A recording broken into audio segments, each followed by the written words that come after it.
If you're a leader listening to this, you have employees who work with you. There might be particular things they're really passionate about. As an organization, are you able to even implement something like a matching program that every dollar they donate to a particular organization, your organization matches it?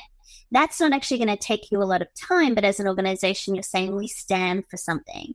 It might be as a leader that you have the opportunity to control sponsorship dollars for different events. Maybe that's a way. So you may not have a lot of time on your hands, but you may have resources. It could be the opposite. It could be you don't have a lot of financial resources to contribute, but you do have time where you could volunteer and you could help. So I think it is that outer concentric circle of community, but I do believe that each of us has a responsibility to truly take care of the community we serve in and the greater world. But I think each of us every day can make different decisions around what we're putting our attention towards that have a greater impact on the world. And I think for each of us, it doesn't have to be something we're spending time on every day. I just want to raise the awareness of how we're investing our global attention. The first thing I would suggest is eliminate distractions.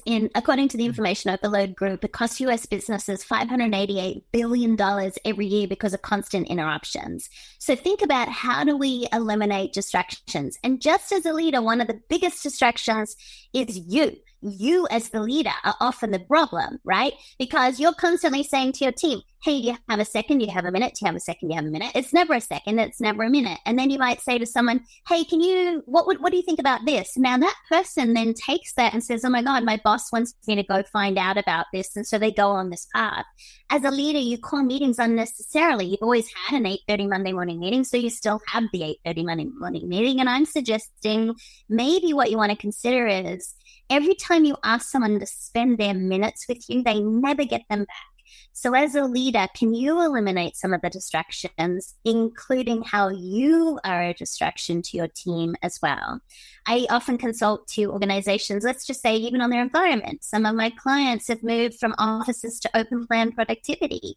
And while open plan is collaborative and it's fun and it's energetic, it can also bring its own set of challenges. And so for many of my clients, have had to be able to teach them, how do you pay attention in these fast-moving open plan environments? So I want to encourage the leaders, have a look at where you can eliminate distractions. Maybe encourage people to wear headphones if they're trying to get work done. Book a meeting space if they're trying to get very thoughtful, strategic work done. Allow some of your team members to work from home if they're working on something strategic and important. Start canceling meetings that are unnecessary. Stop sending emails late at night. Oh my gosh, so many leaders that I work with, I beg them to stop sending emails late at night. While it may be out of your brain and in someone else's inbox, every time you send a team member an email late at night, you're stealing minutes from their family. And I want you just to think about, you can write the email, just don't send it. Save it as a draft and send it tomorrow. There are so many ways as a leader we can help prevent this wasted money and time when we start focusing on how we can eliminate being a distraction.